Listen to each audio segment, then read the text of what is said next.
Today's IKFF lesson is going to address the rack position, which is relevant to many of the kettlebell lifts, the clean, the press, the push press, the jerk primarily, as well as the front squat. Basically anytime you have the kettlebell resting on your chest. For today, we're going to focus on single kettlebell, and then in a future lesson we'll discuss the double kettlebell. So first of all, you want to put on either some wristbands or some wraps so that the kettlebell stays in the right position. And many people have limitations in being able to rest in this position. And if you can't rest, then you cannot recover and regenerate, which means you're not going to be able to last very long while you're working. You can do low reps, but you're not going to be able to work into the high rep range until you can learn to relax and breathe, slow your heart rate, and recover. Now, in kettlebell lifting and in pretty much every sport, we see that the younger athletes or people that start when they're younger are the ones that are able to achieve more success. And an obvious reason is because simply of the recovery, the rate of recovery. When we're much younger, our body can regenerate and recuperate very quickly. When you get into usually your mid-30s, 40s, and older, the body's capability of repairing itself really slows down. But there's another factor, and that is range of motion. As we get older, unless you're very religious about your flexibility and your mobility, you tend to become less mobile and less flexible. Some of this is just bad habit, bad posture, sitting in desks, sitting in chairs, having this flexion type of posture, carrying backpacks when you're in your college years, things like that. So with kettlebell lifting, the first limitation for almost everybody is going to be flexibility, more so than strength.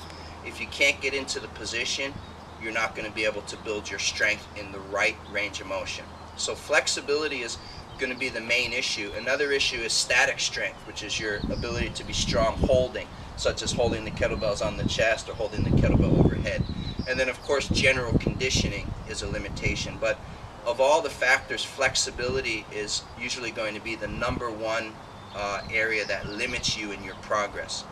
So when we talk about the rack position, what that means is that you clean the kettlebell, and of course when you clean the kettlebell you want to have the bell sitting not up on your hand but diagonal here so that your wrists are straight.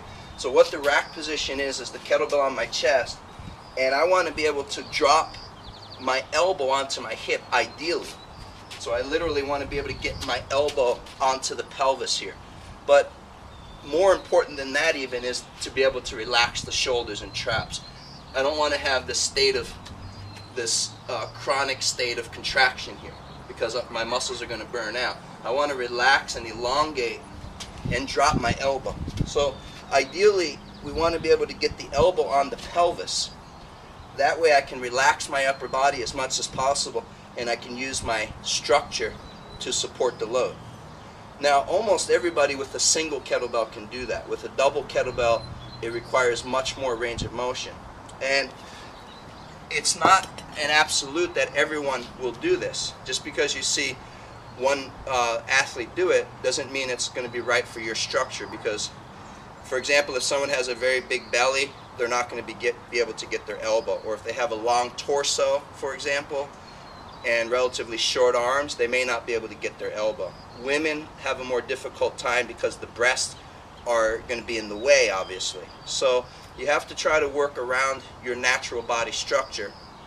But again, for one kettlebell, almost everybody should be able to get an elbow onto the hip. Okay, and there's some points, some things to try to facilitate that muscle, that body mind, or that muscle memory. And one thing you can do here to try to teach is you try to put your elbow down, but if your elbow is not getting to your hip, you can shift all of your weight to the opposite leg, and then since you're not bringing your elbow to your hip, you try to bring your hip to your elbow. So you actually raise up onto the toe and you bring your hip to your elbow. And what that's doing is at least developing that neural connection, that feeling. And now, once I bring my hip to my elbow, I try to maintain that contact and gradually drop. And over time, with some practice, you can maintain that connection with your feet flat. Okay. What you don't want to do is to lean so far over here, because this is just a poor mechanics. It's going to cause some problems in your back over time as well. So you want to try to stay upright, shift your weight, bring your hip to your elbow, and then from here gradually drop the heel until you can be double weighted or balanced on both sides, relaxing your shoulder, bringing your elbow to your hip. And then you need to relax in this position. Okay, so that's a drill that you can practice to try to get that feeling. But more than that, it's really the flexibility that you need to develop. You need to be able to extend the hips fully. If your hips are not fully flexed, it's going to be impossible here. So if I have a bend in my hip, I'm not going to be able to reach my elbow. So if I can extend my hips, that brings my hip closer to my elbow. So that's one issue. And then the other point is the flexibility of the upper spinal musculature, as well as the shoulder girdle and everything in this region here. So the chest, the trapezius, okay, the rear deltoids, the upper part of the lats, this whole area, as well as the trunk extensors in the upper back. All of these muscles need to be stretched out and increase the flexibility so that you can drop the shoulder. So now I'm going to show you a couple of drills addressing the hip flexors and the shoulder flexibility.